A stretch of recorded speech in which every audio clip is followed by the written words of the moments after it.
Let's face it, trains kinda suck in America. They're slow, expensive, and just don't exist in many parts of the country. The simple reason for this is because the US is so sparsely populated. Aside from here, and here, cities just aren't close enough together to make train travel faster or cheaper than plane travel. When cities are within 200 to 300 miles of each other, it's often faster to take a train from downtown to downtown rather than driving to an airport, checking in, going through security, flying, then driving downtown. However, as I mentioned, there definitely are regions in the US with cities this distance away from each other, so why do trains still suck? The United States has the geography to support trains in certain areas, and yet a train from DC to New York costs at least $49 and takes 3 hours and 29 minutes, only 30 minutes less than driving. A train from Rennes to Paris, France, a very similar distance, costs 27 euros, the equivalent of $30, and takes only 2 hours and 4 minutes. The US does have one high-speed train, the Acela Express, but it costs at least $120 for a ride from DC to New York and still takes 2 hours and 50 minutes. Turkey, Poland, and Uzbekistan all have trains that travel faster than America's fastest train. Alright, so understanding the whole issue requires a bit of background knowledge. Back in their heyday, railroads in America were amazing. We built our first in 1826 and had a transcontinental line by 1869, only 19 years after California even became a state. Trains traveled almost everywhere, and most historians agree that the development of railroads was an absolutely crucial catalyst to the American industrialization period from 1843 to 1860. They even prompted the US to create one of the world's first standardized time systems, as discussed in an old video of mine, which you can find here. While passenger trains could sometimes be profitable, freight services were where the real money was. So most rail companies basically ran passenger services as a mobile advertisement for their freight services to the executives that would decide which company to ship goods on. Trains were, after all, the most glamorous and efficient way to travel. However, as cars became popular in the 30s and planes became popular in the 50s, there was little purpose anymore to set up passenger services as advertisements to executives who would be taking the more trendy car or plane instead. At this point, the few profitable passenger services only made money because of their contracts with the US Postal Service. Most trains would have one car that served as the railroad post office, an office on wheels where workers would sort letters en route to the destination to save time. In the 1960s, mail sorting was mechanized, trucks and planes began to transport letters, and railroad post offices were discontinued. It became essentially impossible to make money with a passenger railroad. By the end of the 1960s, the only thing keeping the few passenger routes alive was a legal obligation by the Interstate Commerce Commission for the train companies to keep running those routes. But then Amtrak came along. In 1970, President Nixon signed into law the Rail Passenger Service Act, which formed the federally funded national rail company that promised to save and make great again passenger rail travel. Except it didn't. In the United States, a nation of 319 million people, Amtrak operates a mere 300 train journeys a day, while in France, a nation of 66 million people, the Société Nationale des Chemins de Fer Français, also known as SNCF, operates 14,000 trips every single day, 800 of which are high speed. One common criticism of Amtrak is its unreliability. On average, only 72% of Amtrak's trains arrive on time. The California Zephyr route from Chicago to San Francisco even arrived on time a paltry 31% in June of 2016. So what does Amtrak blame the delays on? Freight trains. You see, Amtrak only owns 730 miles of the 21,300 miles of track it operates on.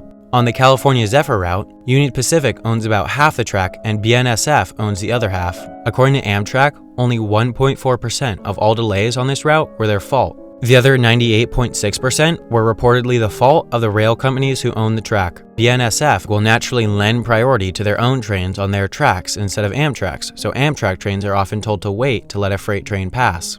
After all, it's not like Amtrak can go and use competing tracks, so there's little incentive to give priority to passenger trains. Most rail operators in Europe don't have this problem. In France, for example, the National Rail Company owns all the track, so priority can be given to passenger trains. Also, only 8% of freight in Europe is moved by rail compared to 38% in the United States, so there are far fewer freight trains congesting the tracks. Since Amtrak is so young, they never got the opportunity to build their own tracks. The Northeast Corridor, which is absolutely perfectly shaped to have a high-speed rail network with 5 major urban centers located on a straight line, built up its rail system in the 1800s, and the railroad had such an impact that towns and people flocked to the area around it. For that reason, this area is incredibly densely populated, and there truly is no open space between the cities. Consequentially, it would be unbelievably expensive to raise a bunch of houses and build a new, straighter route of high-speed tracks from DC to New York.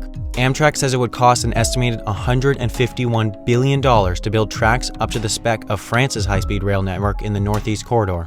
Since the Northeast Regional, the train running between DC, Baltimore, Philadelphia, New York, and Boston, is one of the few routes that makes money, there's little incentive for Amtrak to sink a lot of funds into upgrading the tracks. Additionally, American cities just aren't built like many European cities. With population densities averaging lower than 15,000 people per square mile, cities in the United States are far less walkable than their European counterparts, which can have as many as 55,000 people per square mile. Due to their ancient roots, European cities naturally develop compact urban cores, since for all but the rich, there was no option but to walk everywhere. Given that, it's much easier to walk to your destination from a train station in a European city than it is in an American city. It's believed that since most Americans have to take another form of transport to get to their destination after taking the train in America, they see the train as not that much more convenient than the plane, where you also have to take another form of transport to get to your final destination. So what's the solution? How should America fix its rails? Well, unfortunately, we'll probably never get a big network of fancy high-speed lines like in France or Germany. There are dozens of plans in the US to build high-speed rail lines, however, few of them will likely come to fruition. There is a high-speed rail line currently being built between Miami and Orlando by a private company called All Aboard Florida. However, with a top speed of 125 miles per hour, the service will only be slightly faster than driving due to speed restrictions on many parts of the route. The state of California is also building a high-speed rail line between San Francisco and Anaheim with an estimated transit time of 2 hours and 40 minutes, which would be less than half the driving time between the two cities. Despite construction already beginning, Phase 1 of the project isn't estimated to be completed until 2029, and public support is diminishing. Many have proposed that America shouldn't be concerned with building a flashy, high-speed network.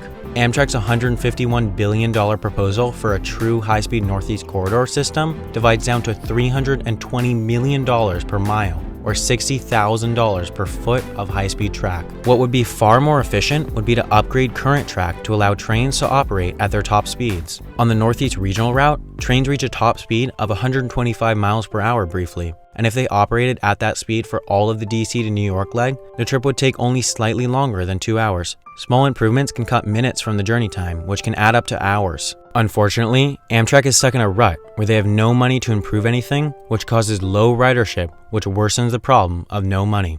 SNCF in France is so great because taxpayers pay for about half of the operating cost of every journey, while Amtrak is designed to be a for-profit yet government-subsidized corporation. Right now, Amtrak is kind of like the neglected little brother in the US transit family who doesn't get any money, and until that changes, we're still going to have our slow, expensive trains. Thank you for watching. Make sure to click here to subscribe to Wendover Productions. You can also follow me on Twitter @WendoverPro for behind-the-scenes updates between videos. Aside from that, make sure to check out my last video on maritime law here. Thanks again, and I'll see you soon for another Wendover Productions video.